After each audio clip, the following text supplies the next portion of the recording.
Dangote refinery reduces ex-depot price of petrol to 970 naira for oil marketers. Tinubu, Buhari part of Nigeria's accidental leadership cycle, says Kukah. Tinubu returns to Abuja after G20 summit in Brazil. Tax reform bill will cause socioeconomic crisis, says northern elders.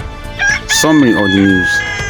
The Dangote petroleum refinery has announced a reduction in its ex-depot price of premium motor spirit (PMS), also known as petrol, to 970 naira per litre for oil marketers. This is a cut from the refinery's 990 naira ex-depot price announced earlier this month, according to a statement on Sunday. The slash will help marketers save about 20 naira on each litre of petrol bought from the Lekki-based plant. Source: The Cable. The Catholic Archbishop of Sokoto Diocese, Bishop Matthew Kukah, on Sunday described President Bola Tinubu, his predecessor Muhammad Buhari, and other previous heads of state as leaders who found themselves in power by accident. Kukah noted that it was evident none of them were fully prepared before assuming office, especially in a world where the demands of leadership are rapidly evolving. He stated, "If we are to start from the beginning, we will find that almost every leader who came to power in Nigeria did so as a result of one accident or another." President Tinubu, who said he was prepared for the role, is struggling. "We are still trying to get off the ground." He took over from Buhari, who had already given up. Buhari succeeded Jonathan, who thought he would retire after being deputy governor, but circumstances thrust him into power.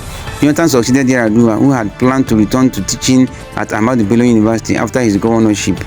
Yar'Adua in turn succeeded Obasanjo, who was unexpectedly released from prison to become president. Obasanjo took over after Abacha, who was being positioned by 5 political parties to rule indefinitely until nature intervened. Abacha succeeded Shonekan, who was a business executive at UAC before being called to serve as head of state. Kukah stressed that while the world has changed, the expectations of leadership have not. Source: Punch newspaper. President Bola Tinubu has returned to Abuja after participating in the G20 Leaders Summit held in Rio de Janeiro, Brazil. During the summit, Tinubu endorsed the Global Alliance Against Hunger and Poverty, highlighting its significance in addressing critical global challenges.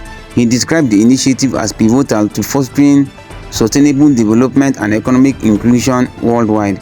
A major highlight of the president's visit was the signing of $2.5 billion letter of intent between the Nigerian government and JBSSA, a leading Brazilian company and one of the world's largest meat processing firms. Source: Nigerian Tribune. The Northern Elders Forum (NEF) has rejected the tax reform bill, calling it a policy conceived in bad faith and warning that it threatens national cohesion. The group criticized the manner of its implementation, alleging that key stakeholders, including members of the National Economic Council, were sidelined during the process.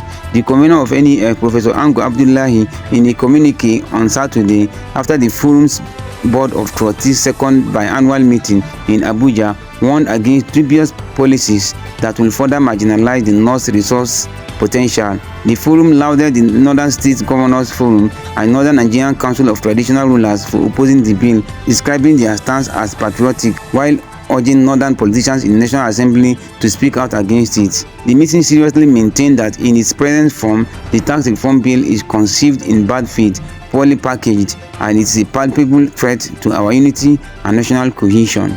Source: Daily Trust. Follow for more. November 24th, 2024.